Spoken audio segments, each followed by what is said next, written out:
I'll stay behind the camera over here. So one of my padlocks freaking stuck on my job. It's stuck on the rack, so I had to bolt cut it out.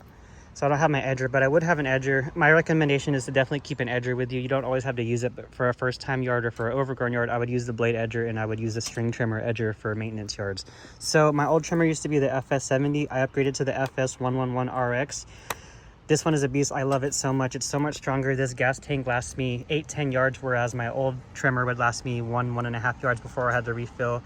If I'm going to recommend a trimmer to you, I had the FS70. I think the 94R is a good one. It's a little bit smaller. You can get the 94R, the 111, 111RX, or the 131 if you want the strongest trimmer. But those are my recommendations. Go from the 94 to the 111. I love this thing. It costs $450, so worth it.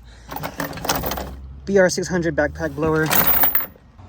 Let me zoom out. This thing is so awesome. Take this from me as somebody who used to always use a handheld blower for all my videos, and people would say get a backpack blower, and I would say I don't need it. I didn't think I needed it, and maybe I didn't, but the fact that I use this now, it's so much damn stronger. I kind of feel I was wrong. My recommendation to you is get a backpack blower.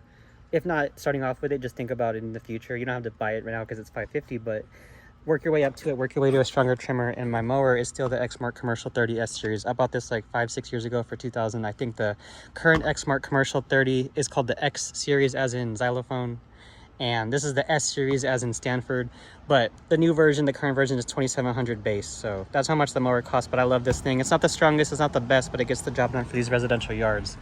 So there's 5.0 right there. An update for y'all. The heat here in Texas, it's 100 days of being it's 50 days of being 100 degrees. All these yards are kind of yellow and dry, but this isn't even my yard. I'm at a rental or house for sale just to film this video. And that is my setup.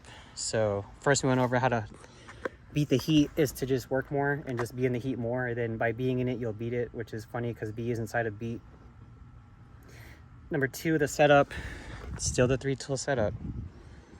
Mower, trimmer, blower, 3 tools in a truck. Edger, I do recommend it though. I also got my hedge trimmer. I guess I'll go inside here, why not? I hope I don't have anything incriminating over here. So in the back, I got my hedger and I got my boots. Oh, y'all keep asking me what to wear for work. So I used to wear Nike Roches, which is stupid. Then I wore Sperry's because I didn't know. These are some Magellan Columbia work boots. They're like $100. They're waterproof hiking boots. They're not work boots, they're hiking boots. I recommend these. I wear these every day. If it's wet, I put on the duck toes for sure. Need the duck toes, but only if it's wet. Say if they water the yard or it's raining or something. But if not, I wear the hiking boots because they're waterproof, and I feel like I could damn run a mile in these. So that is the work shoes that I wear. That's really the only significant thing is the damn hedger and my cooler. My mom put my name on my cooler, but it opens on this side. Throw a like if you can relate to moms like that. Love you, Mom.